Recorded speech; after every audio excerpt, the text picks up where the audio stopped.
Does somebody want to give me a countdown? 1, 2. Oh, wait, not yet. Okay, now. 1, 2, 3. Hello, and welcome to Dice Breakers, a D&D podcast and stream with mostly accurate rules and inconsistent character voices. I'm Greg, your host and GM, and with me are Purdy, Mark, Simon, and Joe, my wonderful players. How are y'all doing? Today, the inconsistent character voice is the DM. Inconsistent DMs. Yeah. It's even inconsistent with your own voice normally. Yeah, because I am ill. I am ill. Poorly DM. Oh, you know what? I'm going to do it again because I didn't hit start recording, and I feel like that'd be... I'm sick, okay? You can't make fun of me! I'm going to mute myself again. Okay.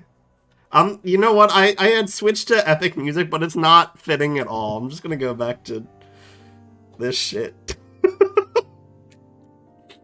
Okay, I'm gonna do it this time. All right. Hello and welcome to Dice Breakers, a D&D podcast and stream with mostly accurate rules and inconsistent character voices. I am Greg, your host and GM, and with me are Purdy, Mark, Simon, and Joe, my wonderful players. How's everyone doing today?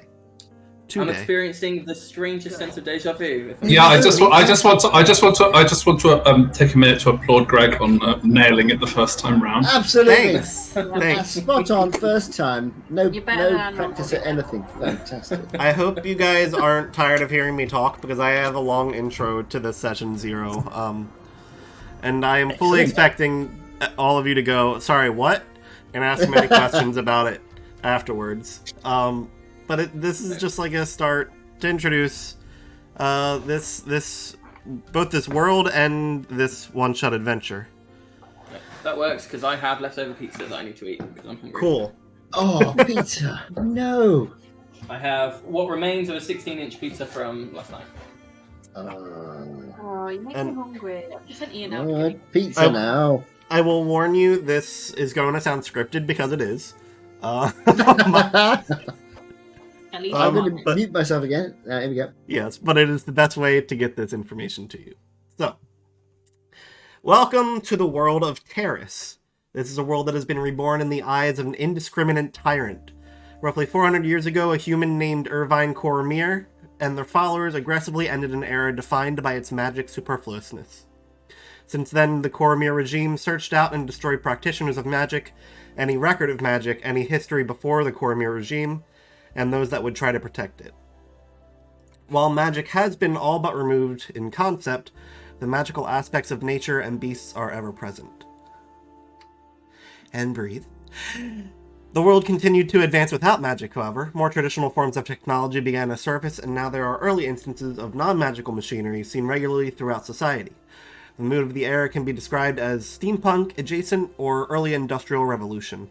As such, medieval-era weaponry are likely to be skinned as industrial-era alternatives, and depending on background, you may have access to firearm proficiency. The world you are preparing to enter is fresh out of the Reclamation War, which is a civil war in which the people took back control from the Cormier regime.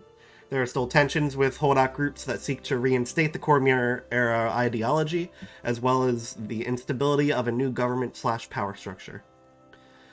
In this session, you are being thrown into the deep end of this world. Your character has been selected as part of an expedition group to go and investigate a Cormier-era resource collection zone, also known as an RCZ, or RCZ, since you're all British.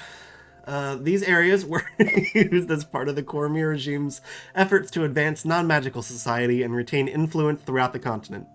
Their efforts often disregarded the ecosystems of the areas in which the RCZs were built.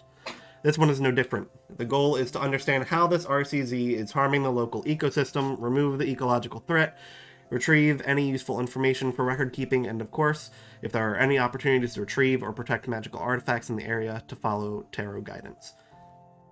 And since we are doing this publicly and as a group, keep in mind some of your characters may know each other, have a passing familiarity, or be completely unaware of one another's existence. I'll be leaving it up to each of you to decide how much you know from one another, how much someone else in the group may know about you. With that info in mind, the following are important questions regarding your character's place in the world, which I'll get to in a moment. Now's an opportunity for any questions on that stuff. It was very good. No, very clear. Arse easy. Arse easy. Or It was she very said, good. I actually did get a chance to read the documents eventually. And "Oh, nice." so, yeah. And so I am, yeah. There are documents. There are documents that I have told you about and you have access to. So I have. I mean, yes, of course, the documents. Yes. Frantically search Google Drive. They're not important now since I went through the important stuff. It's pretty much, pretty much what Greg just said. So. That was a far more organized and linear read through of the haphazard documents I had. But what it means, Simon, is that from the background with magic having previously been outlawed, it means that if you want to play a full caster class, basically, it was that your backstory had to kind of align with that and why you were one of these kind of like fewer people. But it's a lower magic setting. I see. I might have a non... I mean, I don't have a character yet at all. I'm on the character creation screen as we speak. Okay. Am I the only one who did the homework? Are we doing... Yes. Purdy also did the homework. The nerd here. Purdy also did the homework. XP based or milestone based? I mean, Is it going to matter? For this first adventure, it's not going to matter. I'll make it XP advancement. Sure. Hit point type fixed. Is there a campaign that I can or need to join? I mean, the character I'm going to create, I yet, think... actually. Am I right in thinking that my character I'm about to create is never ever going to actually see the light of day? Probably, yeah, since you're not going to be there for any of these sessions. So I'm going to call my character Mr. Eustace. Mr. Eustace. Simon, I made mine in the C2 just because we've already got access. Okay. I'm making the campaign now, though. Okay. Choose a race. So all the magical races are still there, aren't they? 100 meter. What? You said choose a race. Get out of here. Get out of here. I'm going to go for a Goliath. A Goliath. There you go. Yeah. I mean, I can do whatever I like because it's never going to turn up. So. Yeah, you can do whatever you want. So Mark's like, I'm going to call my character Thanos. What? Okay, I'm going to start off at level 20. Thanos the inevitable. Yeah. That would have worked better if I hadn't gone back instead of forwards. So yeah, good luck. I've never had a go. Thanos, but he only walks backwards. I have Let's see. 15 questions to help prompt this character building stuff, and is that what the shortcut is? Questions. huh? That's because I made them Wednesday. They're for this. Yeah, and Okay. and also these questions could be helpful because some things may change about the characters that we had talked about before, depending on the stuff. Nope, I like my character. Purdy, you have to have an open mind. No. Okay, the first question is very broad, but it is: who is your character in regards to this world? Like, what do you want their position in this? Yeah, are they pro the revolution? Are they pro the old regime? Well, my guy, hopefully not pro the old regime, because otherwise I don't think they'd be on this mission. Could be a spy. Could be. Wreck it. I'm thinking a best class for a Goliath would be a druid. Absolutely. Or maybe not a druid. Maybe... Oh, Taro had the Allied Republic of Taris. Yes. That was an accident. I didn't do that on purpose, and I saw it, and I'm like, well, I'm not going to be one of the people that see this and pass up on that. Because that would be sad. Yeah, I'm going to have my my Mr. Useless is actually a Goliath druid who's come into the city from his cast out from his druidic circle because he believes that the druid should be more involved, whereas the druids are much more keen on keeping a low profile. So he got. Are you sure you didn't do the homework? Wandered around for a bit, and Mark did read. He did half homework. Yeah. He read the stuff but didn't make anything. Yeah. And And he's Herdy, from the sounds of it, didn't read the stuff but did make Yes. Yep. so he's proficient in survival because he had to survive. He had lots of survival to get there, and probably medicine because he's going to be a nice guy. So, in terms of Yeah. who he is in the world, my Yeah. fella is part of the Pillar of Swords. I think was that what it was called?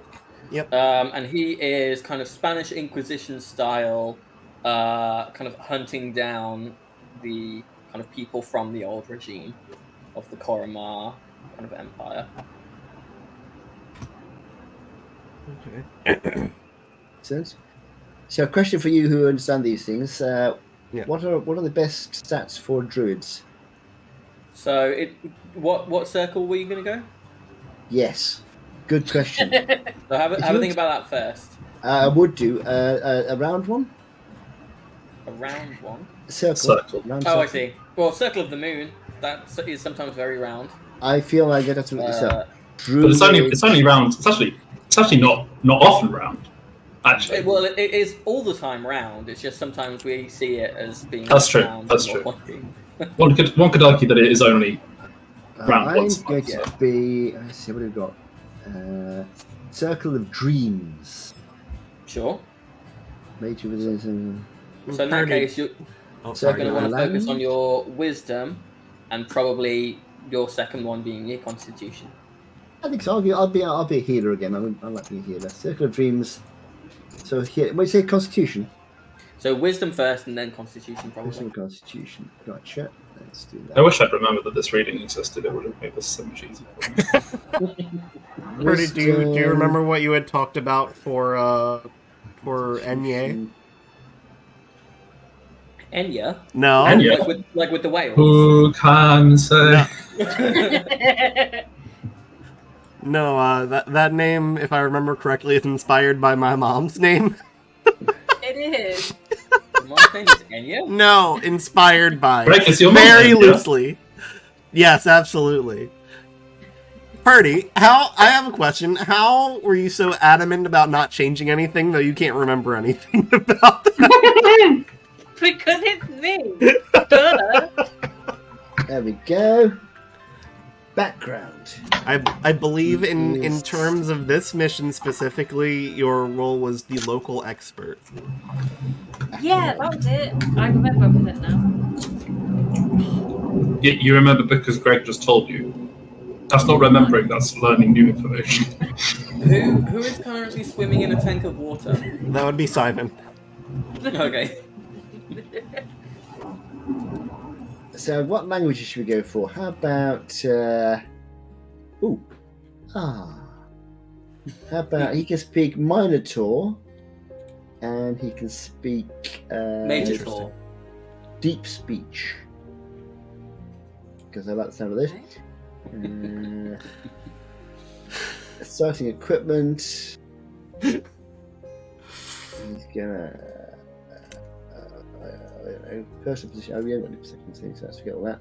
There we go. I've created a character. Never Wonderful. be you.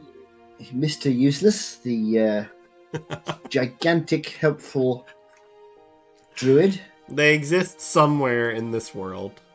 Mm-hmm. Definitely. Well, one reason he got kicked out is because he's, being such a large person, he was not keen on trying to skulk in the bushes. He, well, why should we? We're one with the land, and we should be pushing our agenda and helping those who need help. And You're in that case, Someone's going to activist elf. Huh? Activist Will Ferrell in elf. I'm a Goliath. I'm a Goliath. An activist Goliath. Someone's going. So you know the movie Elf. Oh yeah. Oh yeah, exactly. You're playing activist elf. Yeah, exactly. Someone's gonna do like an investigation check, like halfway through the second session, and Greg's gonna go. You find a gravestone. It says, "Here lies Mr. Useless." No, their name will be Eucelis. Mhm. You said that's true. I should. Yeah. Yes, I should. I'm going to change the name, so it's no longer Mr. Useless. All right, Simon. Any thoughts popping into It mind? is- Yes. Useless. My thoughts are this is a lot of information. I'm trying to listen to Yes. what people are saying and also read. Fair. Would you rather I continue to go through the questions and then we'll come back? Okay. Sorry, Purdy, what were you saying? I was going to say, is it worth me and Joe kind of saying about our characters a little bit? Yeah. If you want to, yeah. Joe, you can go first. Okay,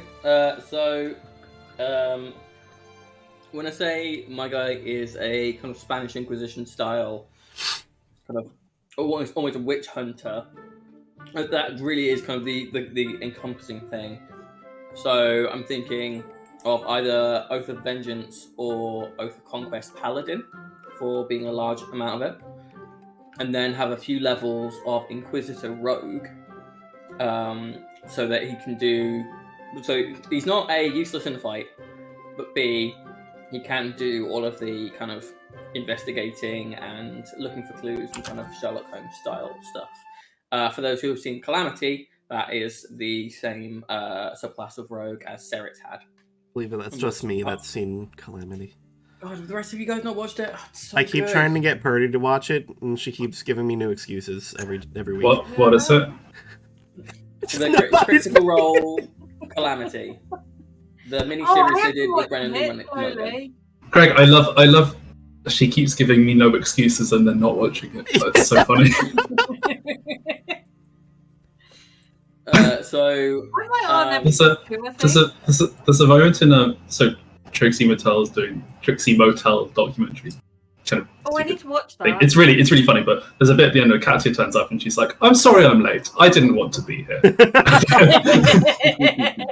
Sounds about right. Purdy, every time you say you're on episode 2, I'm like, if you just finish that episode, you're going to want to breathe through the other 2.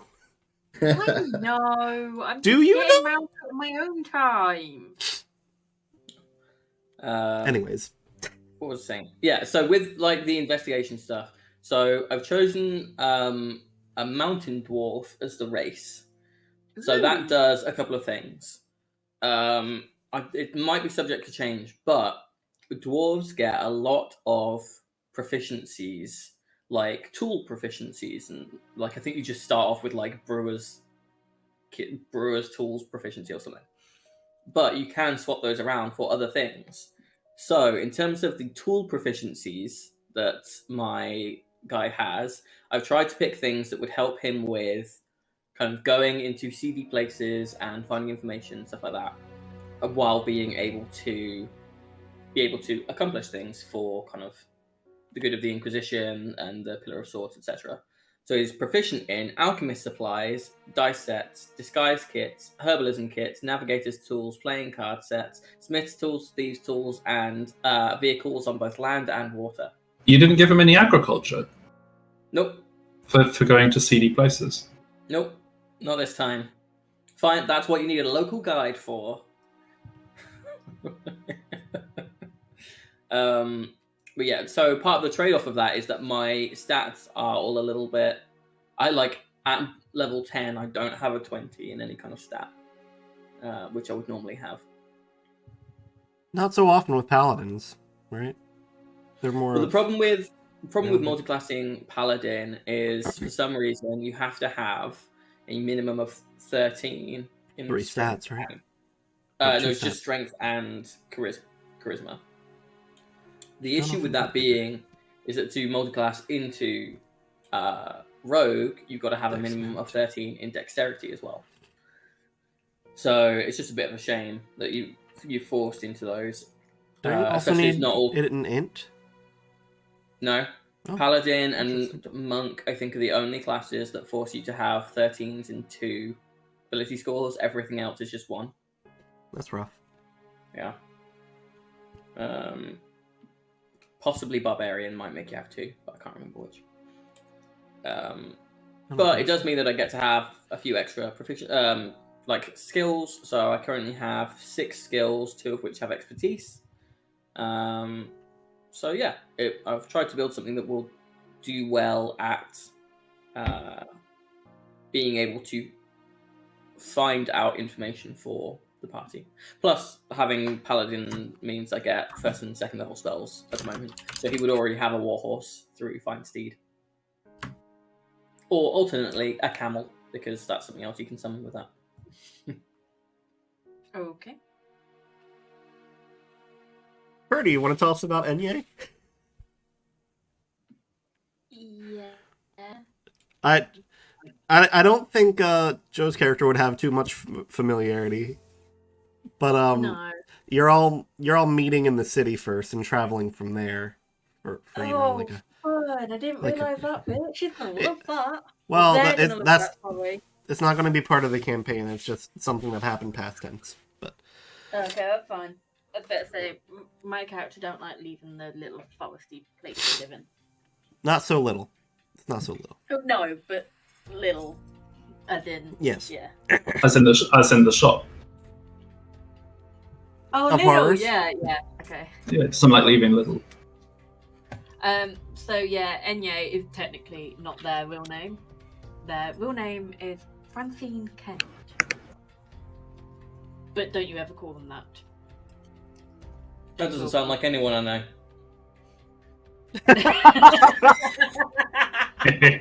You. They are a changeling. So you never know what you're going to get with them. One day they could be... Life is like a box of changelings.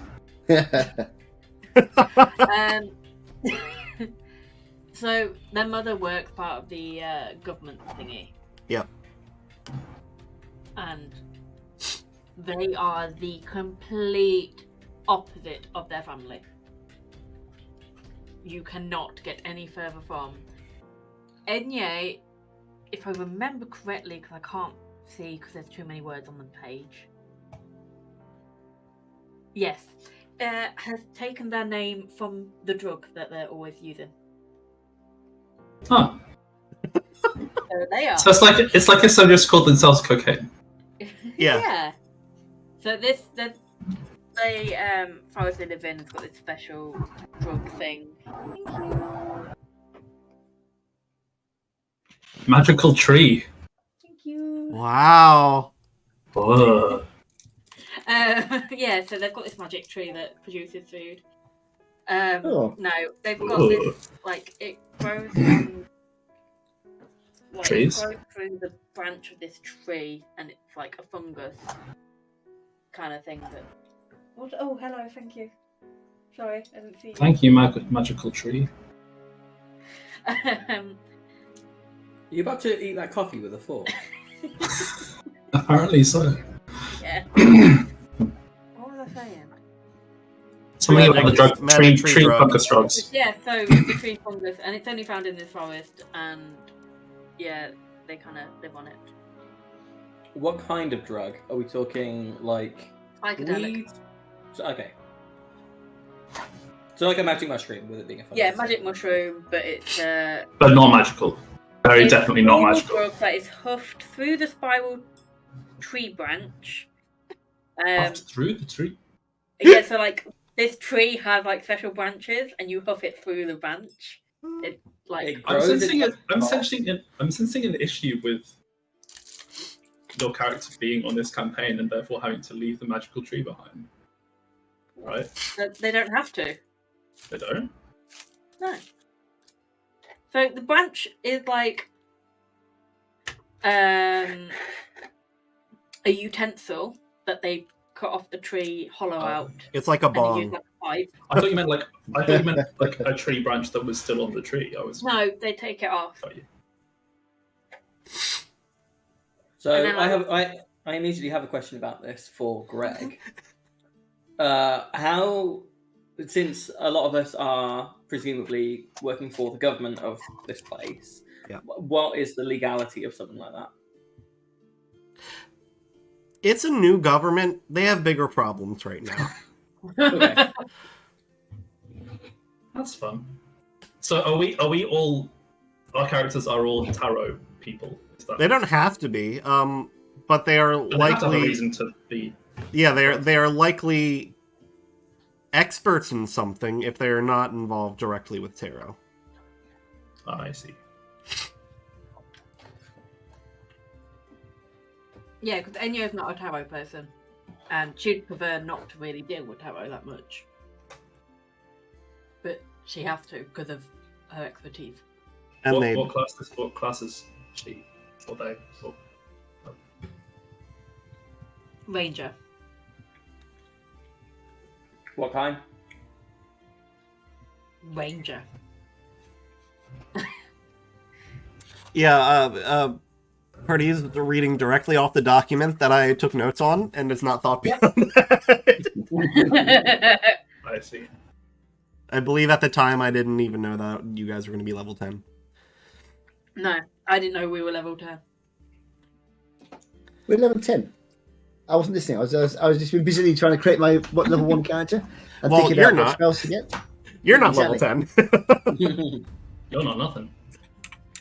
I've got my spell sorted out now. Cool. Beast Bond sounds like fun. There we go. It's a shame I'm never going to use this character, really. Chrysalis died on his first day of being an adventurer, level 1, killing rats. So sad. So sad. There we go. There he now exists. His name is User Lees.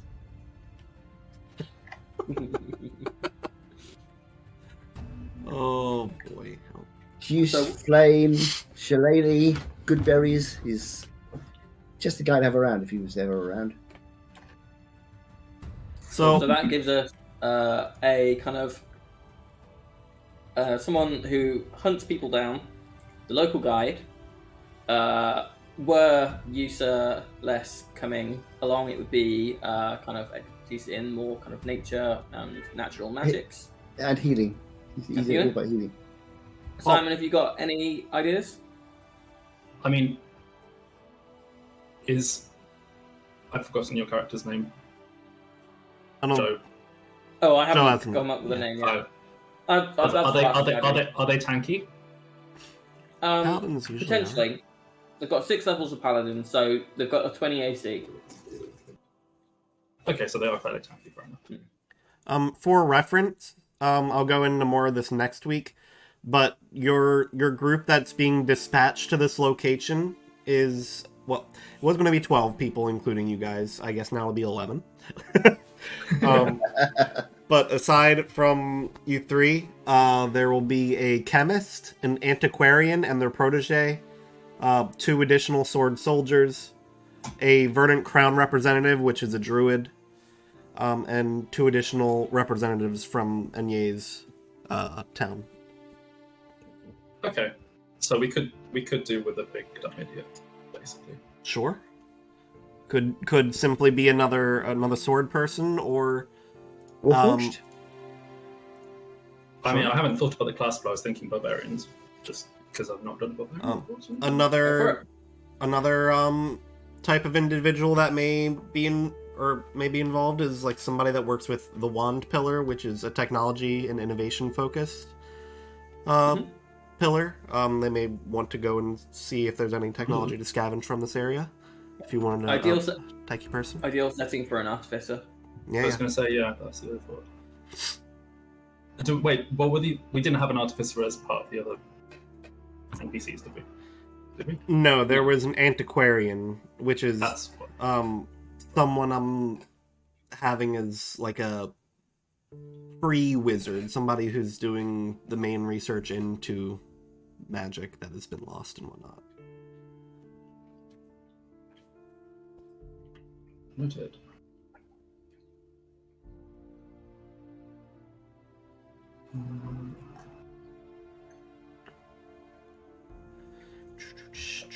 So are you leaning then towards barbarian, Simon, as you said you've not played one? I'm thinking barbarian, or I might. I mean, artificer would be good. I only did artificer briefly as Felix, and it wasn't the most fulfilling experience because I didn't know how to play artificer. So there is that. We would probably skin your spells as more mechanical than magical. I played a battlesmith artificer for a different campaign for a little bit, and I did it as a little kobold riding around in the pouch of their mechanical kangaroo, who spoke with an Australian / New Zealand accent. When asked where they were from, they would say that they were from the Down Under Dark. Oh my god! I hate that. It was great. Her name was Elijah.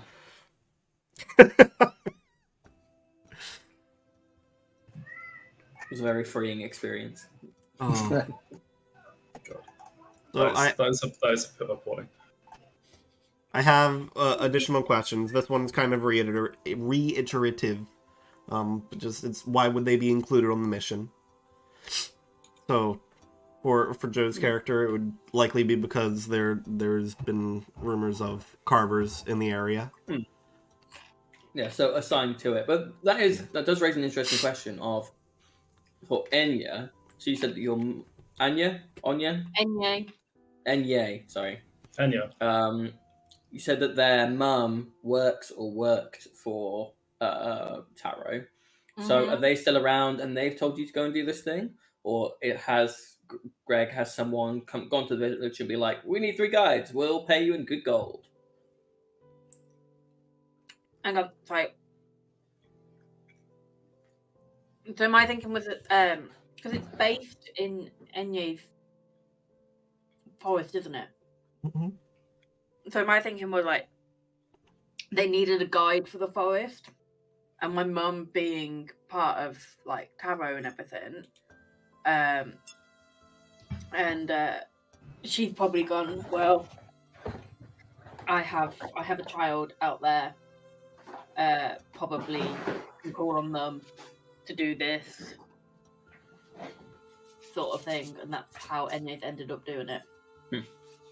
Trying to get you to do something. Yeah. Yeah, I've got this kid. They just sit in the forest eating magic mushrooms all day. I really need to get them a job. Oh no, she's sorry. They are a lot more than that. Yeah, that might not be what their mum says though. Oh no.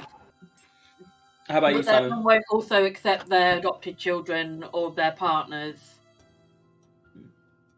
or any of their lifestyle. I'm kind of thinking. Barbarian artificer. I mean, it's an option, certainly. It's a weird one, but I'd love to see it. Yeah. It'd be really cool. You could stat that out, like it is a possible thing. It is. Yeah, Sure. You'd just not be able to cast spells while raging. Other than that, everything would be fairly similar. It's just your stats might overall be a little bit lower to make the multi-class work. But it'd be very cool for this setting, It would especially. be level 10, so it would be like level 5 in each. You could be whatever. You could be 2 in one, 8 in another. Okay, yeah, my point is not level 10 in both. Yeah. So you could do, for example, 7 levels in Artificer and then 3 levels in Barbarian just to get your subclass if you wanted, like Bear Totem or something. Oh god. I haven't multi-class for a long time. It'd be quite. I'd class one of the days. I'm multi-class I love with many multi-class. of those. Wait, didn't you multi-class as Flint. Yeah, you as did. Ben? Monk and, Oh, yeah, I did. Monk and Rogue. And rogue, but I'd never really used the rogue bit Yeah.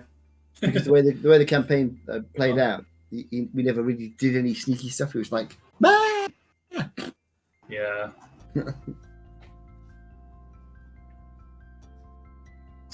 I'm kind of thinking in terms of like reskin as well, because as much as Barbarian is a kind of physical class, a lot of the primal paths are kind of magic-y. We can come up with little excuses bit. for why they're not.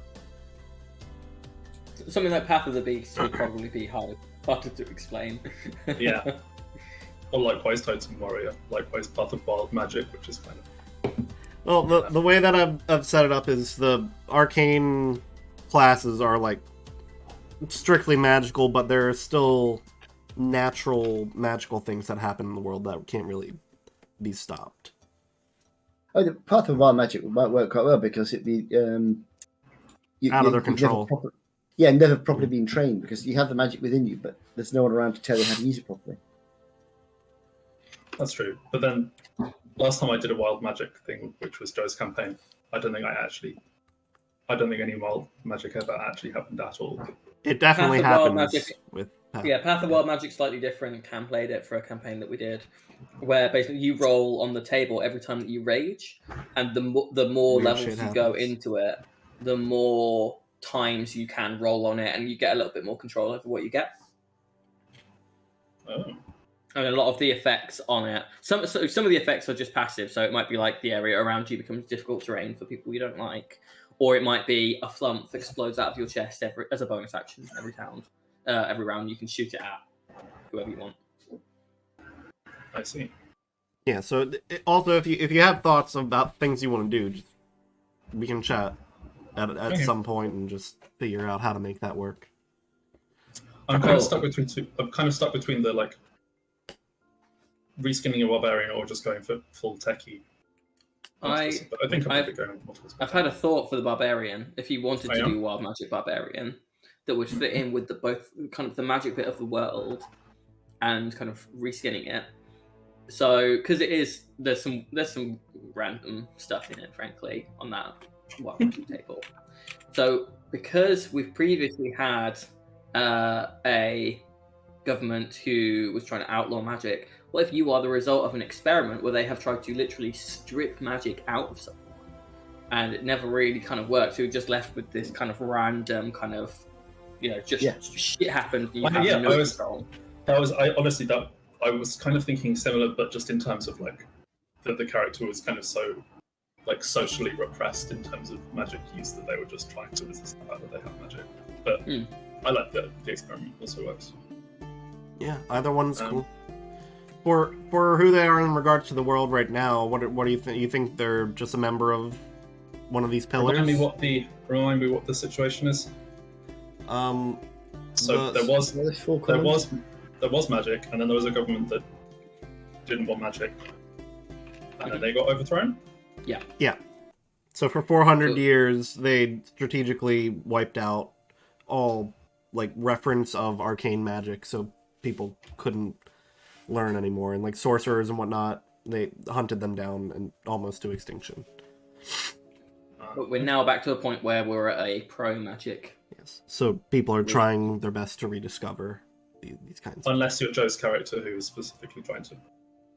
No, I'm hunting down the people who were anti-magic. Yeah. Oh, you're like a witch hunter. Yeah. Witch hunter. Hunter. Who watches the people who watch the Watchmen? Exactly. That's who I am. Oh my god. Jeez.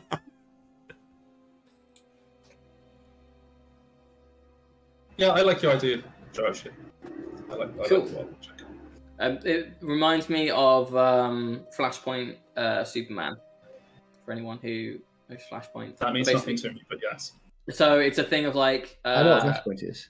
So the classic Superman story, he crash lands in Kansas, he's taken in by the Kents and grows up to be Superman, Jesus, savior of the world, etc. In Flashpoint, which is an alternate timeline created by The Flash, Superman crash lands in Metropolis, destroying the city as a baby, is kind of taken in by the government and is just kind of like experimented on, kept secret, and is eventually kind of like released as this kind of like recluse, shut in, and doesn't really know what's happening, what's going on. Sorry, my voice is a bit bassy today. I've done a lot of talking recently. Me too. But yeah, that's kind of what kind of set the thought in the head. So Simon, who are they now? Are they just working with the government because they don't want that kind of thing to happen to anyone again? Or something like that? That is a good question. Okay. I'll get there eventually, I'm sorry. Okay, it's fine. It's fine. It's fine. I feel like there's so much pressure everyone else to sort of their characters.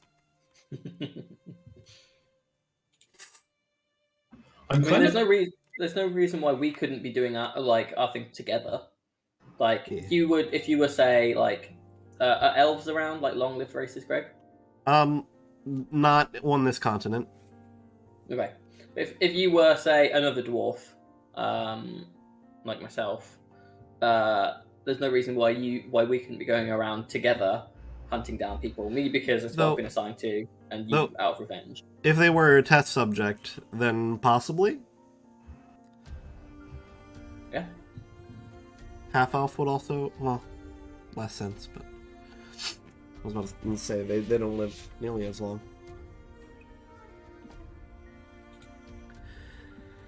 Oh. Sure. This is the like ADHD joy of I love options. I can't make any choices. Well, if we say that for now, and then we can always change it later. Sure. Next question I had was, where does your character's skill set come from? We've just discussed Simon's of Yep. being experimental. Mine would be extensive training through some kind of military academy or boot camp or whatever, plus experience. Well, depending on how old they are, they may have been trained during the Revolutionary War. And then Purdy, is there something special about your like home forest that means that only some people can be guides around it? Like, is there something like that, or is it just from having grown up there and knowing your way around? And So I didn't. They didn't grow up there. They it's not that inhabited, except for this little village that they made a part of. And like, they've somehow found the village and then became part of the village. We haven't thought that far ahead of it. It may not end up mattering. Pardon? What? What did you say? Nothing. And then you, Celeste, from druidic upbringing of some kind. Well, yeah. He would have been brought up amongst the druids as a part of a reclusive druid encampment, long way away in the hinterlands, where they believe that their sort of tribal history is everybody hates us, everybody hates magic, everybody hates the land. We are the only ones who actually care, and we have to stay here and look after our little bit of land. And he's like, no, it's all changed. It must be. Yeah, it's a long time. We should be trying to help people and trying to spread the word. And so he's got kicked out eventually for being just basically annoying. And so his skill set comes from his upbringing. I was going to say, actually, not that he's going to be in the campaign anyway, but if he was, he said that one of the other NPCs is a druid. Which pillar is it? I forget which pillar it is now. It's not a pillar, but yeah, that's not a pillar. That's like a outside group. So, in the time since the old regime was overthrown, the Verdant Crown is a circle of druids that did come forward with those kinds of things. So how your group would probably be one of them that did not come forward because they still don't trust them. So they would see the Verdant Crown druids, my village he came from, would see the Verdant Crown group as sort of traitors who are sort of they should be fighting against the regime, not working with them. Yeah. So I'm wondering what the relationship would be between. So from his point of view, from Mr. Useless's point of view, he would be quite all about you've got the right idea and we should be helping. But what would the Verdant Crown's representatives' attitude be? They'd probably be pretty welcoming. Hesitant, but welcoming.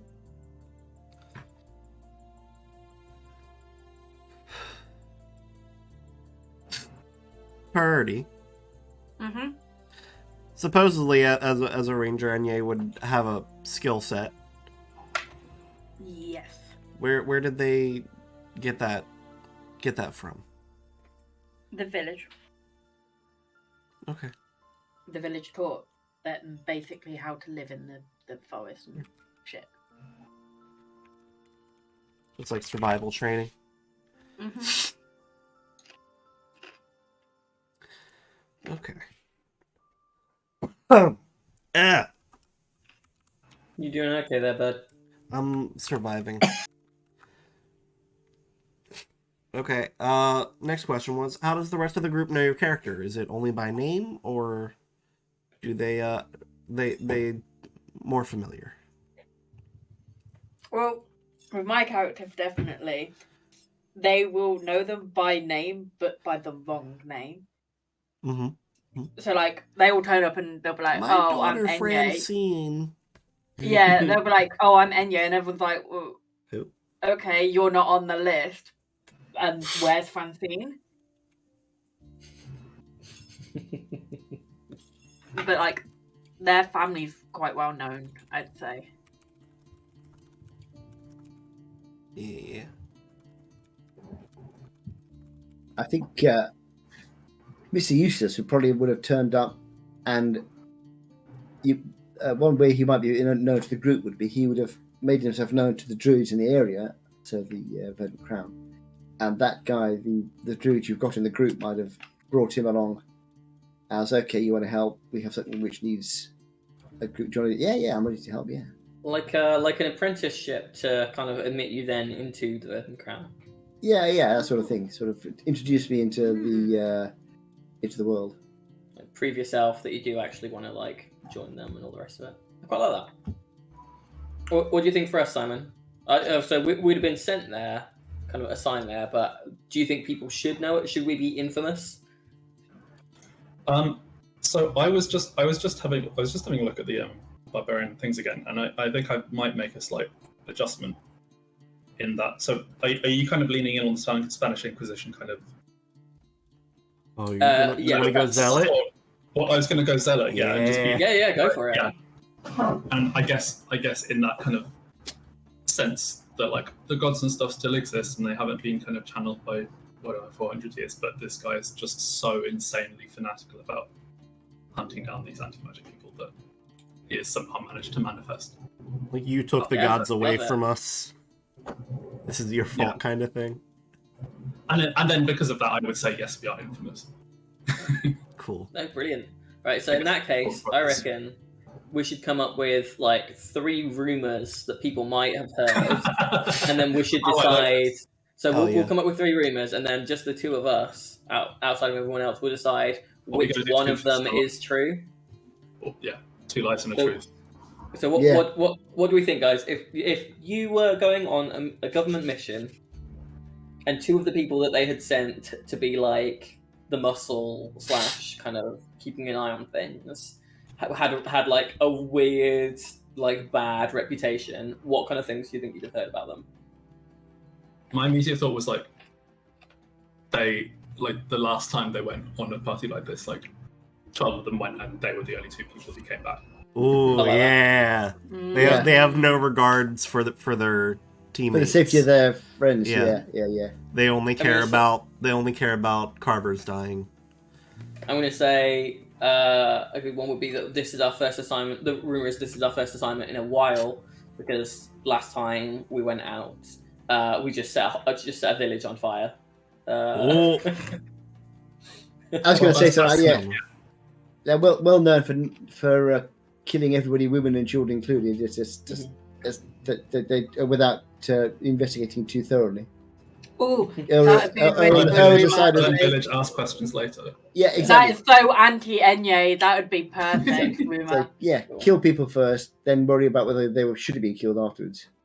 That's a good one. And you probably wouldn't hear too much about this stuff, though. Yeah. You don't come into the city very often, but you probably hear about it while you were there. No, but if everybody else has got the rumor, and then like it starts becoming like talked about whilst we're adventuring. Yeah. I mean, when the group came together, it'd be like, oh, you see those 2? I've heard a story about them. Watch out for them. Yeah. Which will definitely put Enye on the back foot.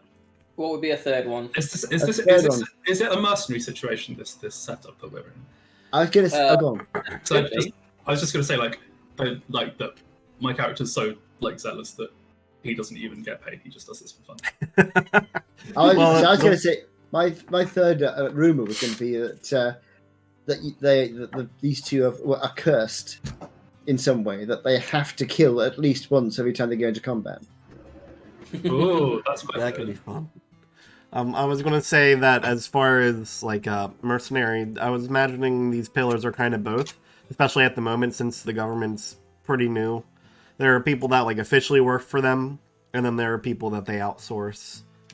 So we're like deputies. We've been deputized by some commander. Okay, I like that. And that's probably why they sent the additional soldiers, like to keep an eye on you. Yeah.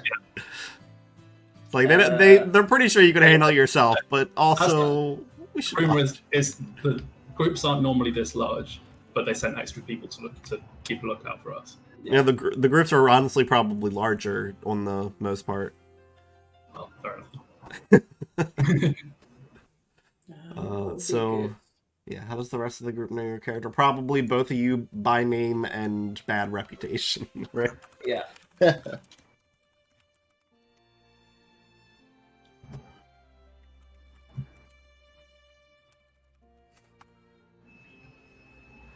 Oh, that makes the next part of this simple. What drives your character? What's their personal motivation for going on this mission?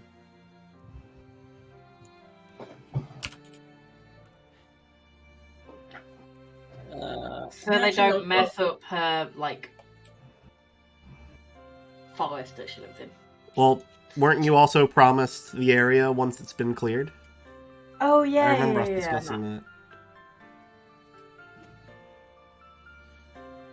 I'm trying to think, because outside of, I haven't really thought about the motivation for hunting down these people. So it would probably share in Simon's motivation of kind of supporting their zealotry. But I haven't thought about something like a personal connection other than, yay, Inquisition is fun. I'll have a think on that. Yeah, well, I was just going to say, dwarves live quite a long time. So they could have had some family members lost early on that were practitioners. I could do. Oh no, I'm gonna turn it around on itself. Family members who were witch hunters. Oh. And so now I'm like, nah, fuck that. Try and undo the harm done. I'm gonna right the wrongs. But through blood and violence. Yes, of course. Of course. More blood and violence. Is there any other way? Mr. Useless would be. We already said he's come out of the wilds and he's really keen to spread the word and be kind to the planet, and he wants to get out there and get involved with helping. And there's ecological damage that's been done. So. Yeah, so he Druids sees this as he sees as a great way of proving himself to the local druids, the actual Verdant Crown, and at the same time, this is all about trying to heal some land. So this is right up his alley. So would you, Celeste, also at some point go back to their circle and be like, hey, I'm back, everything is actually cool, you don't need to be recluses, or is that kind of lost cause? I mean, he was kicked out, so he didn't want to leave particularly. He wanted them to come with him. So at the moment, he's more like, I am representing my village and helping the world. But he would have in the back of his mind, going back eventually as like a sort of I've seen the world, this is what it's really like, and we should get more involved. And Simon, what do they have personal motivations aside from trying to return the gods to this land? I mean, I don't know if we're going with our Mine and Show's characters being related, then I guess that. Oh, related. I thought you just meant like work together. Oh, They don't have to be. It's fine. I assume they're related, but You can do. Sure. I mean, it can be both. So it could be that it's the same kind of route of motivation of we had family members who were kind of hunted down magic users and all the rest of it. And for you, that branches into you think that they drove the gods away and therefore you want to get revenge on them for that. And for me, it's more of like a stain on family honor kind of thing. And it's more that works. Loyalty, honor bound stuff, reputation based. Works for me. None of you are weebs, so you probably won't get this reference. Did anyone watch Karmic Get Kill? A very long time ago. Yeah, quite a while ago. There's a character in that I can find it. She's like, I guess essentially I'm just realizing that she is a, I guess, well, a barbarian or a kind of zealot maybe, but she's like very sweet and innocent. See picture. This is the girl with the teddy bear and like the rifle or something, right? Yes, and then she's on the bad team, but she's so thoroughly convinced that she's on the good team, even when she's just doing the most brutal, disgusting, horrible thing. She's like, well, it's fine because they're all heathens. I don't And remember. then she and then there's the gift that like she goes completely fucking apeshit, but she's always just like I was gonna she's say, so thoroughly convinced that she's on the good team.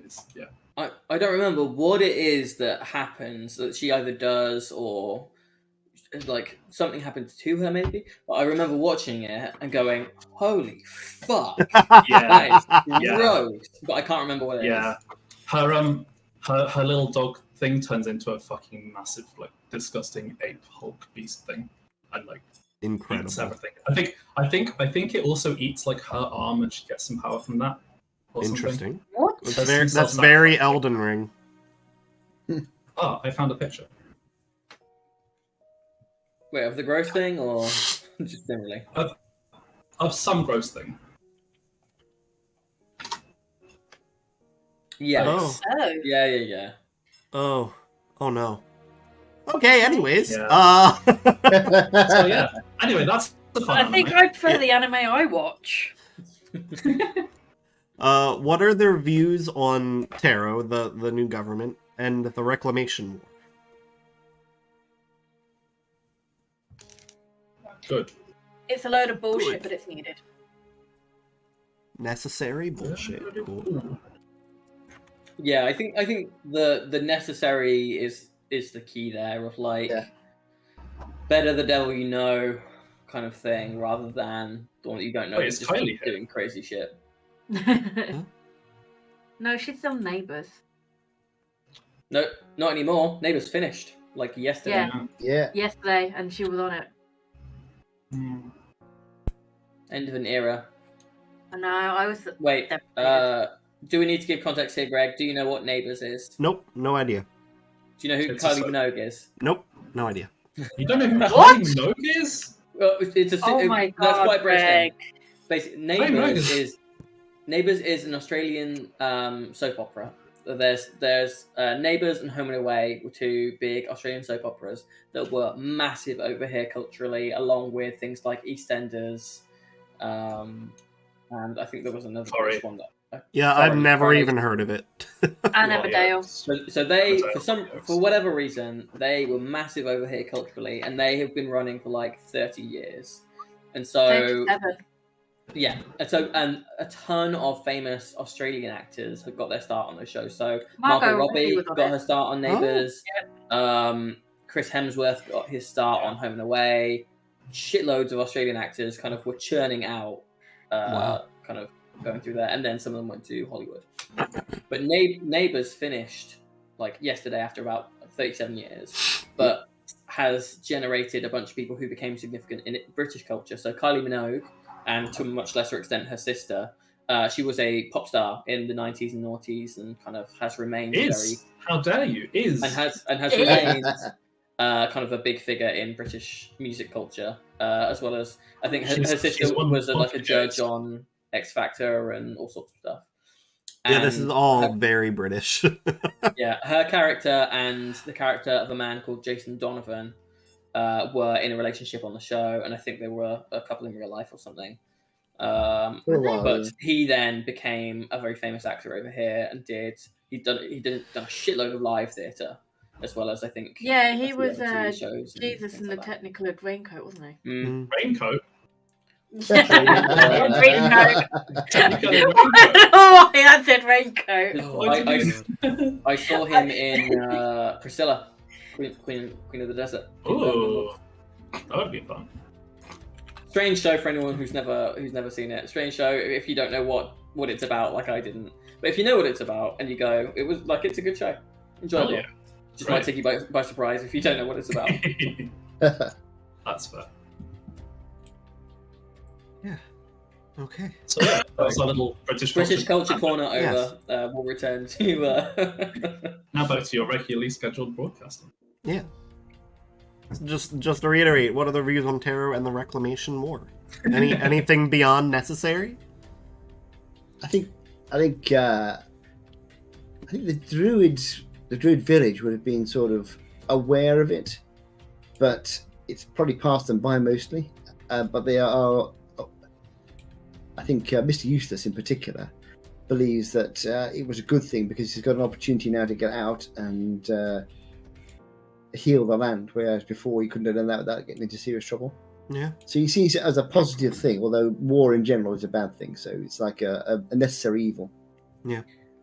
I think my fellow would have the idea that the war has not actually finished and won't be finished until all of the Koromar people are 6 feet under.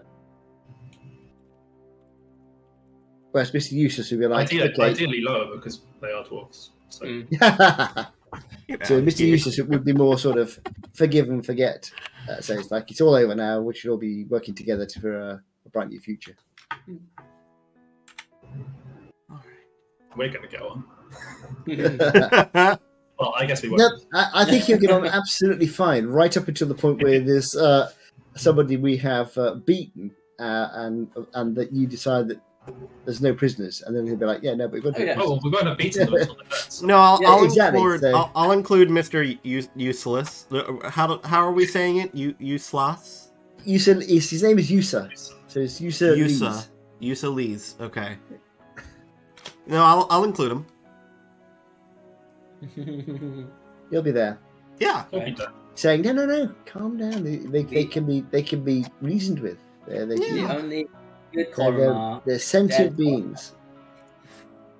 So I'm Simon. I'm assuming that yours is similar to Joe's, and that's not over until It's not over till we say it's over. Yeah. Like all very mentally stable people. Yeah. Yeah. Absolutely. We're fine. What are you talking about? Yeah, we're fine. This is fine. Those are some suspicious questions you're asking there. Wouldn't want you to be having any Koromar ideals. That That's sounds like unfortunate. the sort of thing that a Koromar would ask. Okay, where were they during the Reclamation War? / were they involved, and how? How long No. ago was it? 37 years ago. It was the last year of it. Cowering from their abusive relatives. Probably. My person wasn't even alive. Quietly growing up in Okay. an isolated village. You do love a good isolated village, don't you? Oh yeah. It's nice to be away from everything before being thrown into shit. I mean, I agree. Yes. Well, it's because it also means that he never really saw the horrors of the war, or really what the effect of the previous regime was. Yeah. So he knows about it as a history lesson, but he's never really seen any of the excesses of the nastiness. So for him, it's more sort of. And you'd only know about it. And you'd only know about it from the druid's point of view, which is not extremely broad. No, it'd be like they were bad for the land, and now they've gone. So that's great. But he wouldn't really have any feeling of any sort of idea of the any kind of the depravities, the viciousness, all that sort of stuff. It wouldn't really have been something the Druids were worried about so much because they're more interested in, but they're damaging the land. Yeah. Okay. What connections do they have to tarot? Or in tarot? They don't. Okay, so family.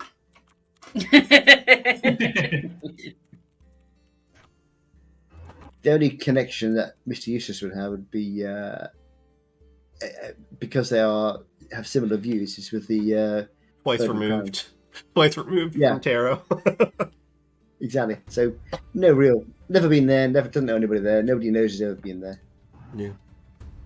Money and Yeah, we'd have some views, I guess. Sort of. alignment of views, and I really like the idea of having a do you know in like the stereotype of like an old police show or police movie where the captain is like, "Damn it, Gil, you can't keep doing this, but you're too good at your job." Yeah. Yep, exactly that.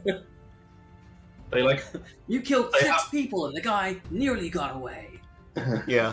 Don't let it happen again. It's probably at the point in like, yes, we're still going to give you work, but no longer in populated areas. like the two dwarf brothers have a precinct, but it is just them at the precinct because every Yeah. time somebody else gets introduced, they die.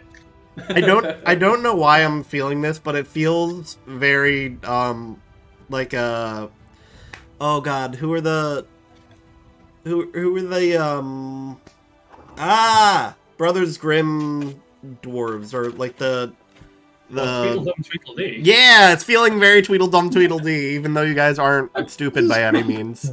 I don't know why. Tweedledum Tweedledee story. Oh, they're from They're from Alice in Wonderland. aren't they? That's Wonderland, yeah. It was Harold. Oh, okay.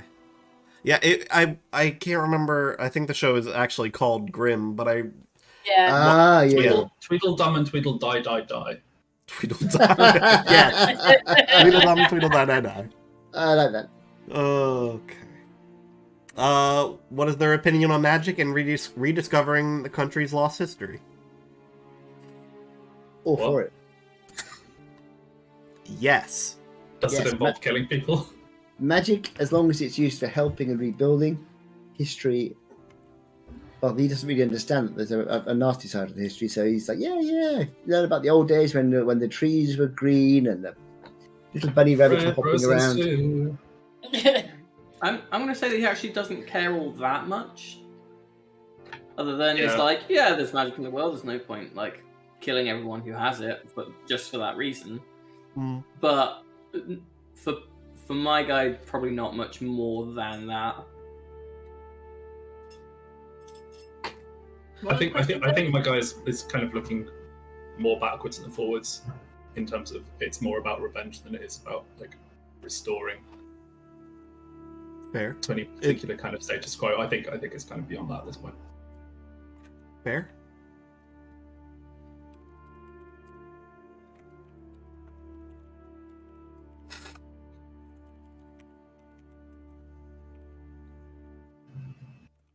Did you give an answer for that, Purdy?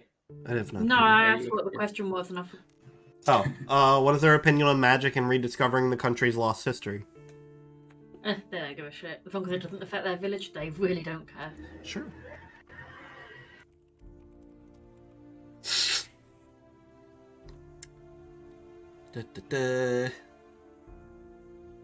And then just two like housekeeping questions after that. Are there any subjects you'd like to avoid in the world?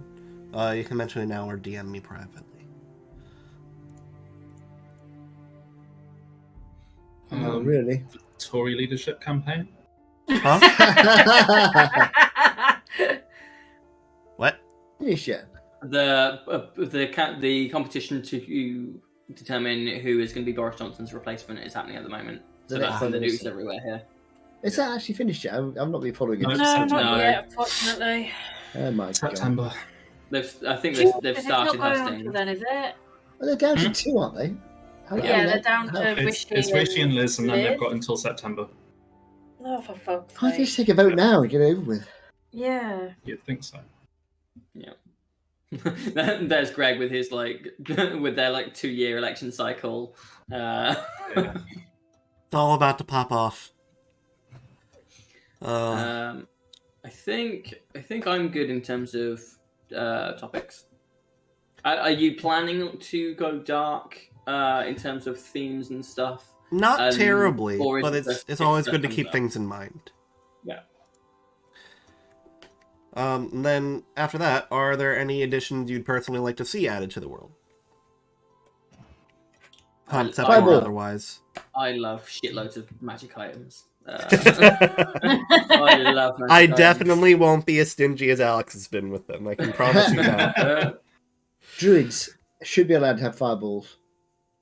No. I'm not doing that. No. That seems to go strongly against the ideology of a druid, I'm not going to lie. Any character Mark plays is not allowed anything to do with fire. I will say I'm on the side of the people who were upset when the wildfire druid didn't get fireball. That Well, doesn't make any sense to me yeah. that they didn't get it. But regular druids, no, they don't need fireball. No. They've got Any full Mark lightning. character does not need it's fireball. it's not a question of need, is it? It's a question of a hobby. You know, blowing Mark things is up, setting fire banned to from things. fire. What, having fireballs as a hobby? Yeah, absolutely. How many people can you fireball accidentally at the same time? A whole Um, If info. you're competing, then it's not accidental. That wasn't fireball. When I blew the entire inn up, that wasn't fire. Oh, it was still fucking fire, wasn't it? It was fire. It was that thing. What's it called? Eldritch Blast, wasn't it? No, it wasn't. was Burning Hands. That was it. Yeah. No, or Hellish Rebuke. Hellish Rebuke. Hellish Rebuke. Hellish Rebuke, that's what it was. yeah. Oh, that was the one that you killed Minim with on the first Yep. episode. I tried. of Very Yeah. first episode. What? No. Yeah. No, that was another timeline. That never happened, yeah. That was something you missed, Joe. Our first ever episode Oh, yeah, you missed that. Yeah, as yeah, of course. Dicebreakers. Mark's character killed Minim Simon's threw, character Minim within threw like a the first stone. 20 minutes. I can't even Minim remember threw, a why stone now. Minim threw a stone at Mark's character because Mark's character was annoying her. And then he turned around and pointed and cast Hellish Rebuke and she died. Not on purpose. 'Cause We at were that point in the char- at that we We were were point in level the given one. character 20 arc- minutes in.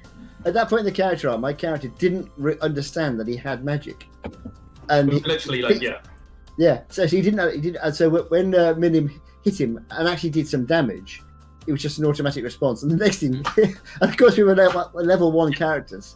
Hellish Rebuke. Truly like minutes into like Yeah, character exactly. interaction. Yeah. Oops, just completely incinerated. And then I'm not later on, mad about it. it wasn't that long after, was it? That he got into an argument in a pub. Yep. And Yeah. again, he And got that It was like literally the second or next third town. episode. and he got punched, and again, inadvertently, yeah, but this time he did a hellish rebuke against this guard. It didn't really hurt the guard at all, because it wasn't that strong. But it was in a pub with these big barrels of brandy, and it all caught fire, and then the brandy caught fire, and the whole place went up with a huge explosion. And we were all blown out sideways through the walls. Was that when you ended up in jail and we just kind of Yes. left you there as Yeah. well? Yep. You're like, Yeah. well deserved. Yeah. Minim didn't like your character enough at that point. I mean, especially having been killed in another timeline, but you're like, we hadn't built enough of a connection to be like, oh no, we need to go and save our teammate. We were just like, okay, that guy can die, that's fine. That was funny. That was funny. Oh. But apart from those 2 times, and the time I nearly suffocated everybody by fireballing a lake full of poisonous water, it's yeah. Do you remember that one? That lake of peculiar Yes. liquid, and I did a The, fireball, the and it all turned- opalescent liquid. and it vaporized and ended up in this cloud of poisonous vapor we couldn't get into. Yeah, fireballs have never worked that well for me. Yep. So So, Mark yeah, anyway, has always been a pain in our Let's backside. keep talking about why druids don't get fireballs. Yeah, yeah. I need more practice. Is what I'm saying. Uh-huh. No. Just So- always play an Evoker Wizard, Mark. But I have used them effectively a couple of times, about twice, I think. So not very often. Though. If you include it effectively as burning entire houses down, which I Oh, certainly did that? Yeah, don't. that one as well. I'd forgotten that. But that was okay because I was immune to fire, so I could walk through the wreckage and find all the gear. Uh-huh. All the loot, yeah, and not tell any of us about it. And I'll tell you that Nick Yeah. yeah. I did eventually. I came clean. Eventually, probably like 5 sessions later. So if there are no things that you definitely don't want to see in the world, and nothing you don't want to personally see added to the world, right now, you can message me if you have a thought. If not, I just have one last thing that Purdy's gonna hate to hear. But I'm gonna go through it anyway. This adventure is meant to serve as an introduction to the world of Taris. As such, the demise of your character is not only possible, but likely. That said, I don't want the story or the characters in it to feel meaningless, so the next few questions are in relation to their possible demise. And Purdy, you're not allowed to just say no for any of them. What impact has your character left on the world so far? If they were to die right now, what would they be remembered for? Who would remember them? Well, the village would remember him as a troublemaker who they wouldn't know what happened to him. He just left and gone.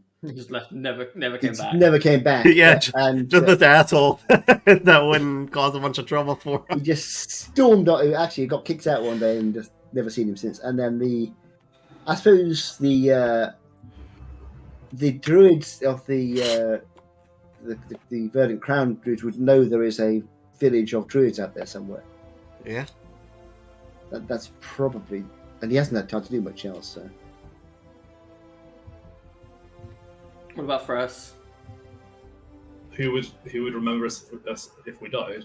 everybody. I mean, I think we'd be known. Yeah, notoriety. We'd probably become some sort of urban legend. I think. Yes, I'm not sure that we'd be missed. I think there would be a fair few villages who would have maybe like a boogeyman-esque figure after one of them. I was going to say that. Yeah, There'd be I this sort of I think a lot of town sort of, councils would be the sigh of relief. Yeah. But I'd like to think that kind of what we'd say about that like stereotypical police captain would maybe have like a picture of us up on his wall. Damn good soldiers. Best soldiers I've ever had. And there would be mothers sort of bringing up the kids, saying, if you don't stop doing that. What do all your characters go? Do you have a group name for the two characters? We don't have names yet. No names yet. Yeah, this is all world building stuff. That kind of the details can come later. And so the Revengers will come for you at night tonight if you don't be a good. The Thunderbolts? No, that's taken. That's taken. Taken, yeah. The Avengers. What's dwarven in Spanish? El Dwarven. Purdy, what about you? Any ideas? We know Enye's got a family, right? So. Oh yeah, and they run a orphanage in the treehouse that they live in. So, You're trying to make it as difficult for me to off Enye as possible. Oh yeah. So like could- the village will obviously know about Enye, Mhm. and the work that they have done to help the village, and then obviously they've got the orphanage. We could be the Enano Inquisition. Enano is dwarven in Spanish. That seems. No. No. It's Enano. No. And that, no.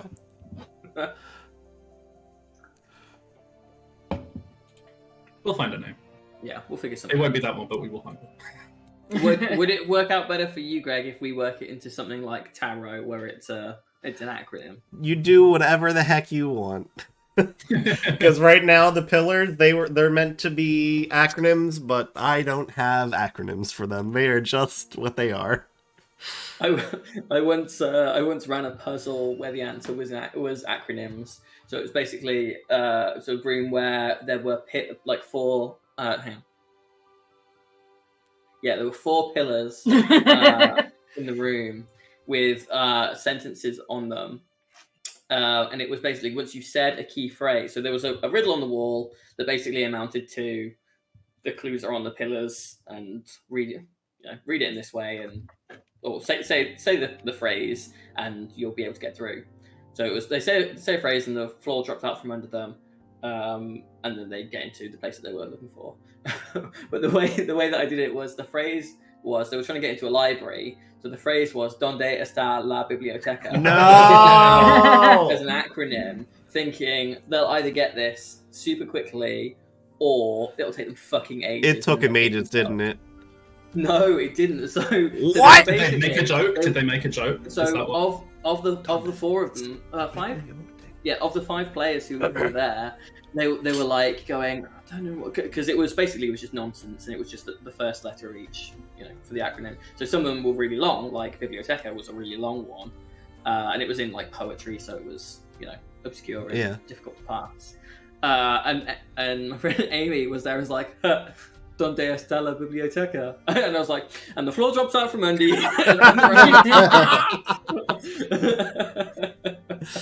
Perfect. Are we whatever it is, pillar of tarot? Are Sword. Sword. Yep. So then, could we be the espadas? Because that's Spanish for sword. Ooh. Sure. That's Espadas, great. Father. It is also a bit of a Bleach reference if anyone watches Bleach, but hey, never mind. I do not watch Bleach, but that is fine with me. Espada.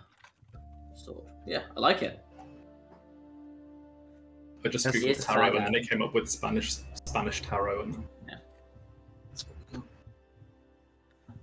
Also, name for the swordfish. The swordfish, yes. oh Espada, Oh. right? yeah. Yeah. That could be our little symbol. For the A swordfish. Ooh, that'd be Crossed swordfish.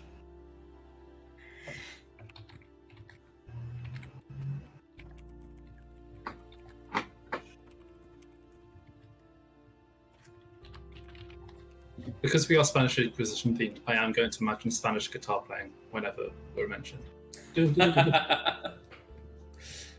It would just be like Dickhead Zorro.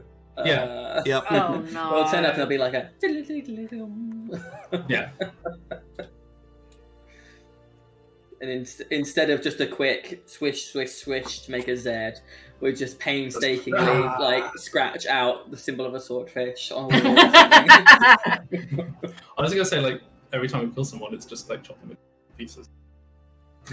Cut my life into pieces. That is something that I want, Greg. I want one of the gods. I want one of them to be like, you know, the lion turtles in Avatar. Mm-hmm. I want that, but a swordfish in the ocean, and that's kind of a family symbol as well. We're really going ham on this whole. Yeah. Heck yeah. Heck yeah. There is some And if- Avatar inspiration in this world, so yes, this works. Wait, I does that mean saw we're that going to the- encounter some secret tunnels?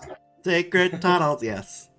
I did see that the guy who was the voice of the cabbage seller is playing him in live action. Yeah. in the Netflix How could they change it, right? That would be, if I was a voice actor, that would be my favorite role. So, if they could choose how they die, how would they? They wouldn't. You didn't go with old age? Saving people. Yeah, there you go. Old age. Non-magically induced old age. saving people would be the and hopefully being if his death was a sort of what's the word, a lesson for people to live better, that would be Okay. In all reality, saving their village. Okay. Thank you for giving me something to work. Yes. Oh, I love this. This is good bait. Yes. Oh, it is. Yes. What was the question again? If we could choose how to die, How would they?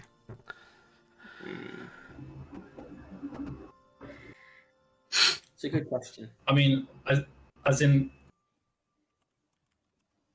I would have thought for you two it would be something as in method of death. Yes. So if we knew that we were going to die, how I mean, would, it would be how taking- would it your would be- character want to go out? It would be kamikaze style, wouldn't it? It would be yeah, exactly. taking out as many of the If you could find humans the as possible. the core of the remaining Korma. the core of the remaining leadership, and go in there with a bomb strapped to you and blow the whole lot up all in one go. So there's all the leadership's gone in one go. That's got to be your way to go, surely. Probably. Yeah, none of our characters have ever done that. Yeah. We always get better.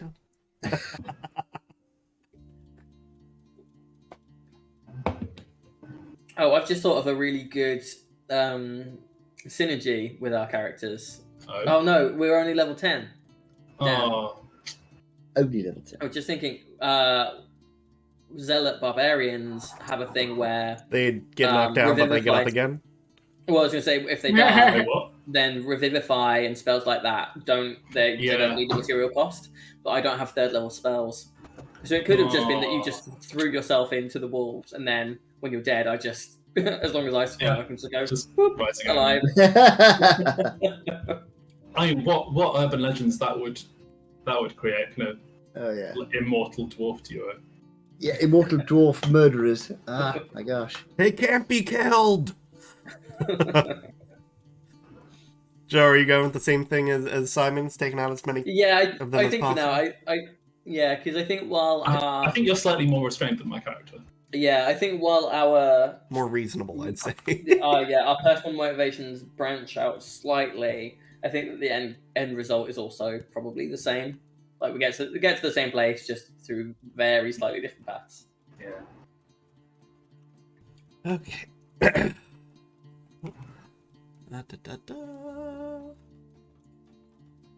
Hold on. And finally, what do they want to accomplish before they die? Death to the heretics. Well, Yeah, that's the Taris, isn't it? Sorry, what was that, party? To grow old. Okay. That can be done. That's our problem. Not magically grow old. Too late now. You aren't going to give me good bait on this one? I'm trying to think. What do you want Okay. to? He'd want to. He'd want to. He'd want to save some. He'd want to feel like the healing of the world is started. That the healing between the two sides has started. Treacherous That healing. things are moving in a positive direction.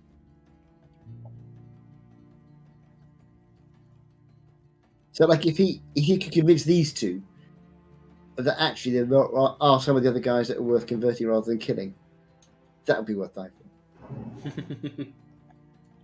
Joe, did you go with Mountain Dwarf? I did go with Mountain Dwarf, yeah. And I could rework my levels so that I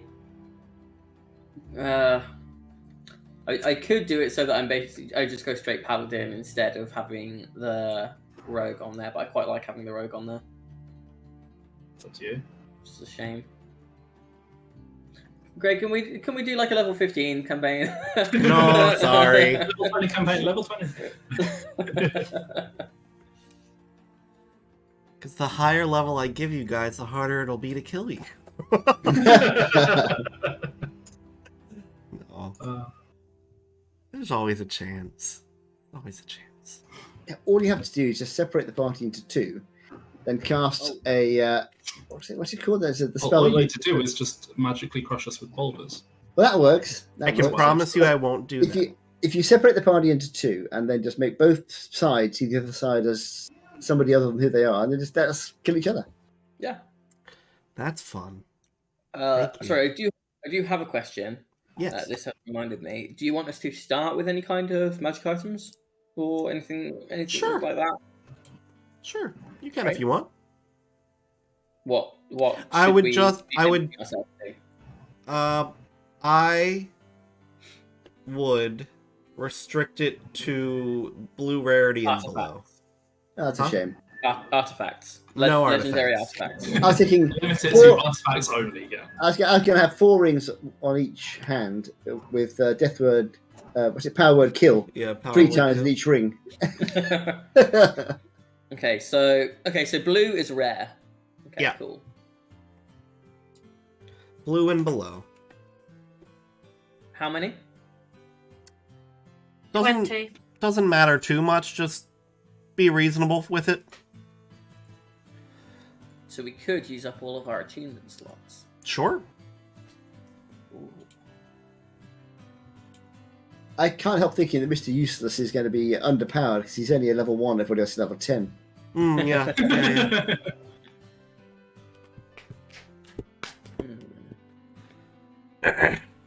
So Simon, are for what do they want to accomplish with before they die? Are you sticking with death to the heretics, or Oh, absolutely. Are you kidding? okay, or is there part of them that wants to see the gods return before they die, or see a sign of the gods return before they die? Yeah, but I think that would be achieved through the heretics, though. Yeah. +1 armor is rare? I'm surprised.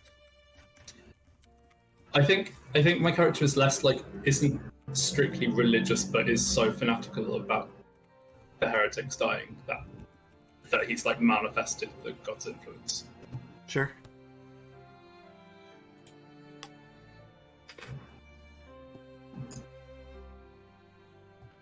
Are you still thinking about it? No, they're doing that thing for the. I will find it with the sword. Yeah. Mhm. Yeah. What was the question again?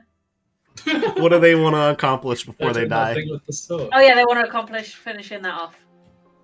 Finishing this mission? No, they're Oh, the rehabilitation Still doing or the- like the yeah, recovery. Yeah. the local mine thing. Yeah.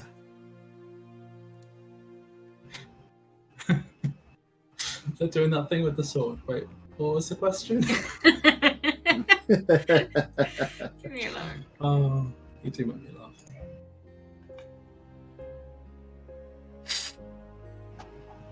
There are some things that are rare that I did not realize are rare. Ooh.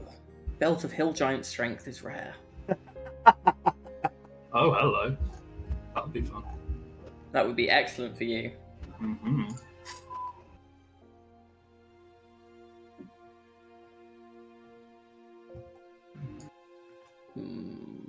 So many good things. Oh, Braces of Defense are rare as well. That would also be excellent for you. Make sure you Braces guys join the campaign when you get a chance. I The have, link but is I still can't choose Changeling of my thingy. weird. You certainly should be able to.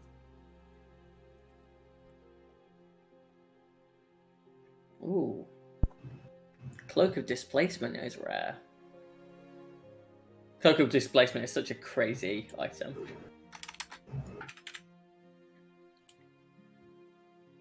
How are you choosing rare?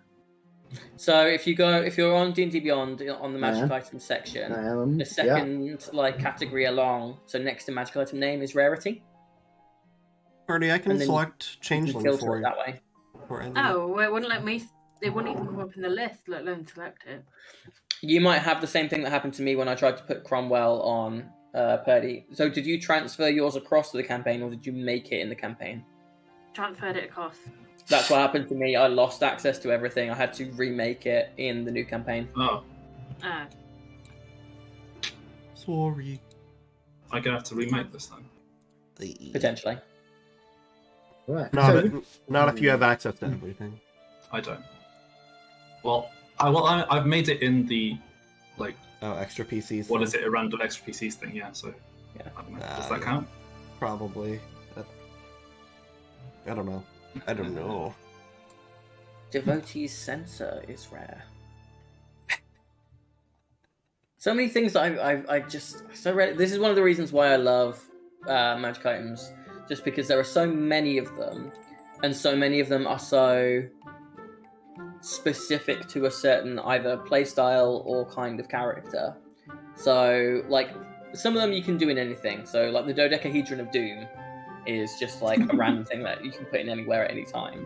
But something like a Dragon Slayer sword is super specific, or like Devotee Censor, for example, is only cleric or paladin.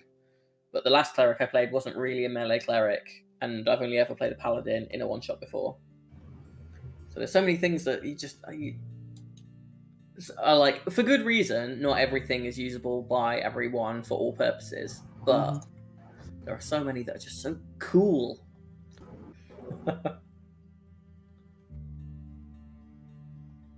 I will say I did make a list for Alex for C3 of like, these are all the magic items that I would really want to find.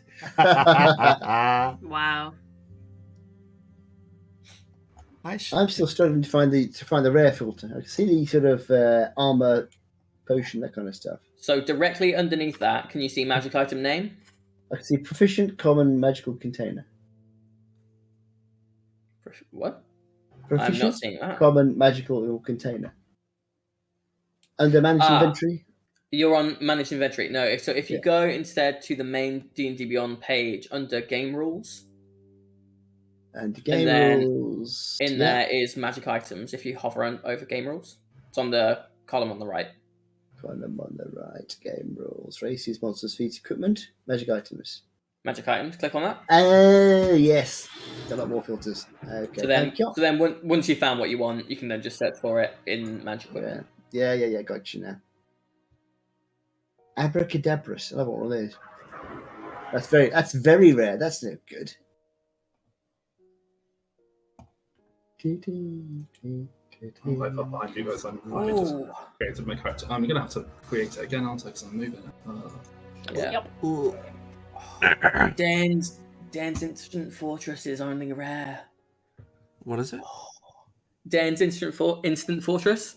So it's basically, it's a 1-inch cube that you place on the ground, speak the command word, and it becomes a fortress that is 20 feet high on a side. 20 feet on a side and 30 feet high, with arrow slits and a battlement on top. It's divided into 2 floors with a ladder running along one wall to connect them. It's got a trapdoor, and when activated, it has a small door on the side facing you, which only opens at your command, which it is immune to the knock spell and similar magic, so like a Chime of Opening. So no one can get in just by opening the door, except for you. So this is an item that always comes up when people talk about abusing magic items, because it has this crazy thing that's been put in, because I think when the devs made it, they knew that people would try this. Okay, so this is what this next paragraph says.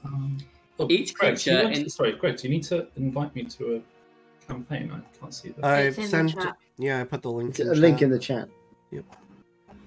So each creature in the area where the fortress appears, remember this is a 20-foot cube,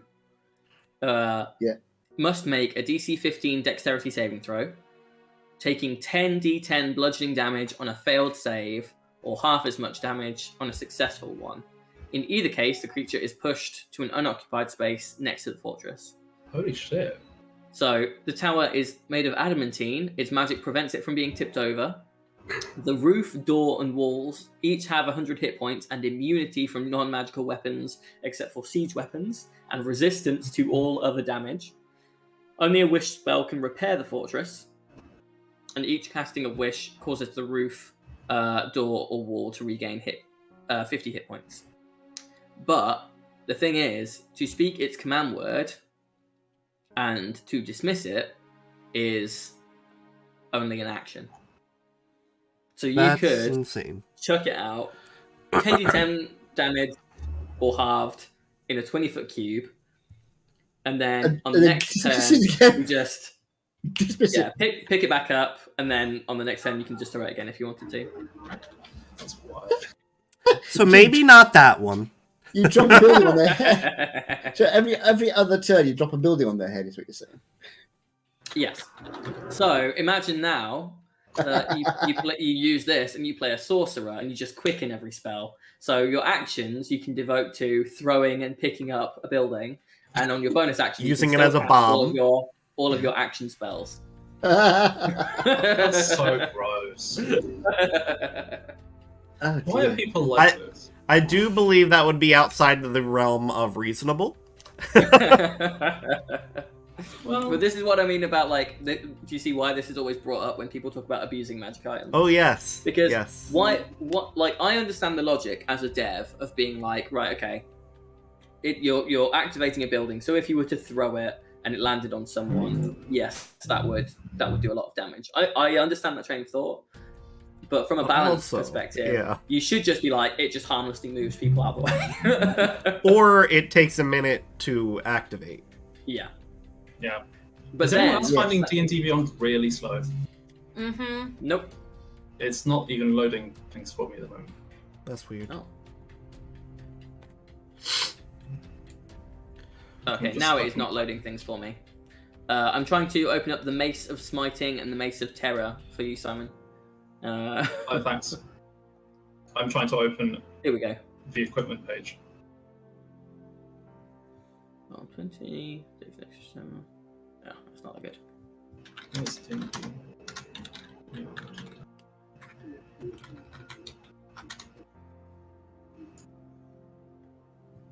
Oh. Cool. Is there anything else you were wanting to go over, Greg? No, those are the main things. I just want to make sure if anyone has any other questions, I can answer them. I'm good for questions at the moment. Shall we quickly spend a few minutes talking about this Warforged thing for the C3 and then call it a day? Sure. Happy with that? What's the Cool. Warforged? What So I was just explaining.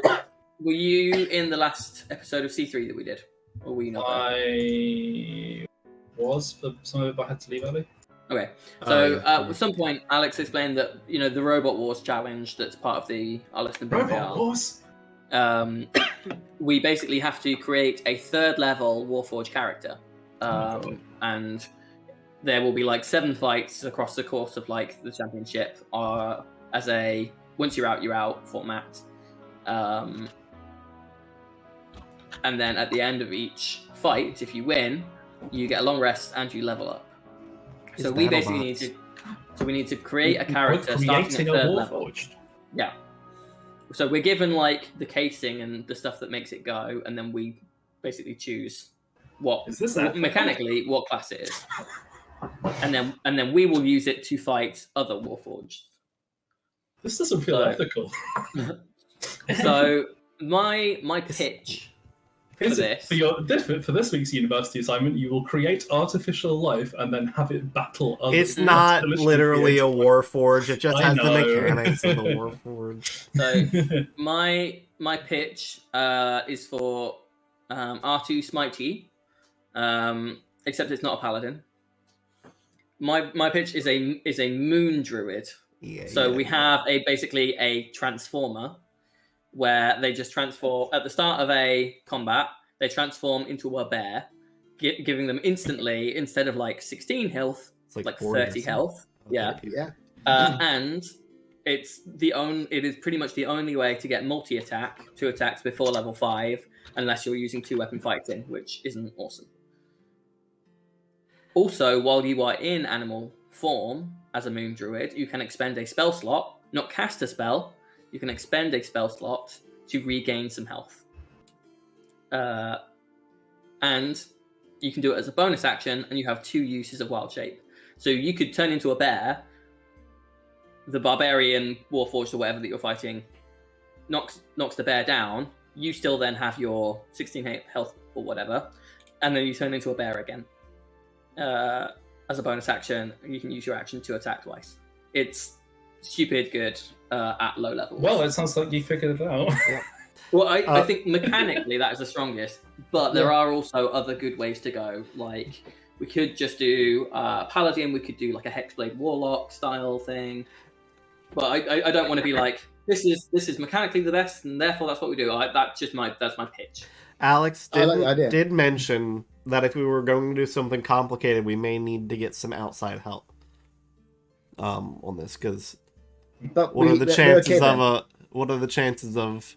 all of us being able to make a transformer robot on our own? Yeah, I just think how are we allowed to pick like any class and subclass? Yes. From what I understood, yes. And we're just able to do that. Yeah, Yep. and then we just got to figure out the roleplay around it. We know somebody who's very good at making things, Yep. and he owes us a favor, or he owes me a favor. Wait, who does? Etch, He's a professor.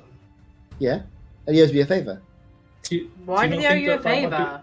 Yeah, why does he owe you? a favor? He returned a bomb that he'd been walking around with. Yeah, That's a fair point. the Christians. So at the moment, he owes me one thing. Now, I was going to use it to sort of get myself a super duper weapon of some kind, but on the other hand, I could use it to get a Warforged.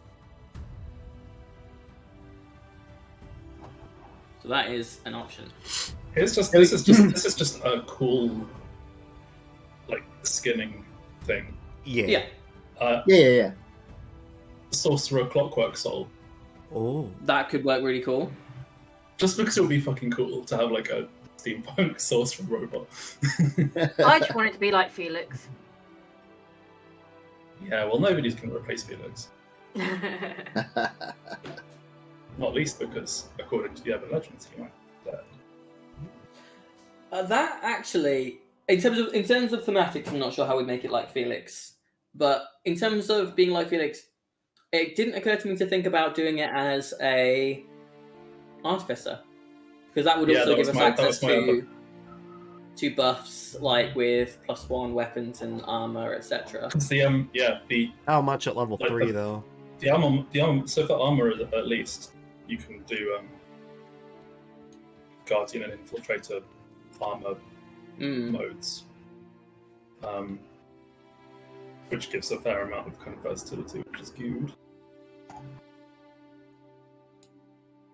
Or we could take something like Battlesmith and have a companion that also is a bunch of extra hit points, more attacks.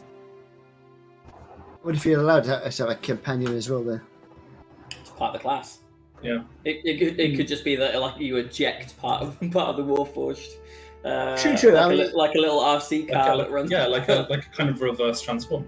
Yeah. I suppose the head bit could come off as like a mechanical spider kind of thing.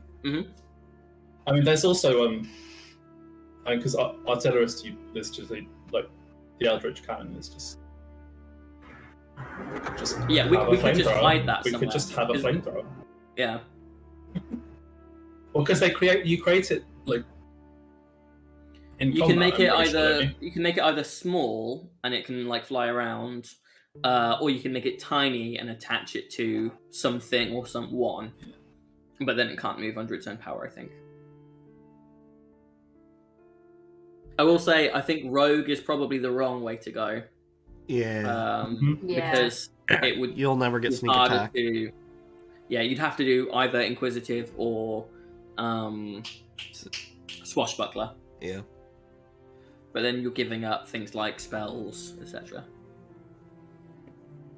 I could see a warlock with whatever that the thing that pushes people away with Eldritch Blast. And Repelling blast. Yeah, depending on how much room we have in the arena, just keep backing up. There is also, to go back to slightly the bear thing, there is the barbarian class, where you take barbarian and druid, moon druid, because with wild shape, things that you can do, you can maintain through wild shape. So you can rage as a bear, because it's not like casting a spell or something. So you could then be a bear with your 40 hit points and still getting reduced damage. If we, don't And think- the attack bonus. if we And made it a monk, wouldn't we just be making vision? relentless. If we made it a monk, wouldn't it just basically be vision? Or A something little else, bit, I yeah. suppose. What about Blood Hunter Order of the Lycan? Does it have blood? I don't know enough about Blood Hunter. I don't know if the, I don't know if Almost nothing the, about it. I don't know if it has blood. Well, which is a like- minor issue. it's Diesel. skinning. Yeah, Diesel Yeah. Hunter. Diesel Hunter. That just makes it sound like he's looking for genes. But that would give it enhanced strength, a resilient hide. You get more AC. Predatory strikes, which is just unarmored stuff. Bloodlust. So this is for werebot.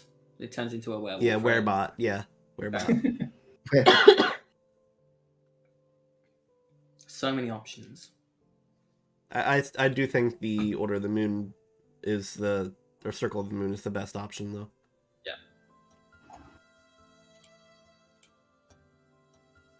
That sounds good to me. What is, Do you have How any does, strong um, feelings, Ferdy? What were you saying, Sam? I was just saying, how does heat metal work? So that is a good question. So Because- heat metal is you can target armor or weapons, but If you're interestingly made of enough, metal, though. well, Warforged gets a +1 to their armor class because they integrate the armor into themselves. Mhm. So in theory, you could just cast it on the Warforged. This is the thing. So I was just looking at like cleric forge domain Mhm. because then you get heat metal. That's it. Yeah. Heat metal is also a druid spell. Oh, So in theory, you could cast heat metal, turn into a bear. Yeah. Then use your action. Does it say it's an action or a bonus action to do it each time? to do what? To Metal? do the recurring damage to heat metal. Until the spell ends, you can use a bonus action. on the shooters. Okay, so you can then use your action to attack twice. Bonus action, heat metal. They just take no save, 2d8 of damage, and because they can't get rid of the armor on themselves, they have disadvantage on everything, right? Or disadvantage on attacks.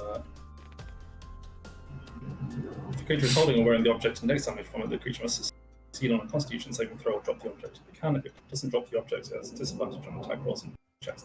Start of your next turn. Yeah. Yeah. Oh, What well, level And then- spell is that? Like 2. it's second level. Okay, So, so we if could, we were could do that in the very first fight. to do a barbarian, we wouldn't get that till the second fight, though, right? If we were to start off as barbarian, but we could start with 3 levels of Moon Druid and then take barbarian afterwards. Okay. but we Wait, wouldn't are be we able. taking levels? Are they Yeah, levels? so after Each after fight gets a each slow. fight, you level up. Ah. So what we would have to, we wouldn't be able to rage and do heat metal at the same time. It would be one or the other because you can't concentrate on a spell while you're casting. But you can rage while wild shaped, but you can't cast a spell while wild shaped until like crazy levels. Mm. So that seems pretty fucking solid to me. Yeah. I'm happy with either full moon druid or barbarian. Either one's good with me. Whatever you guys think's best.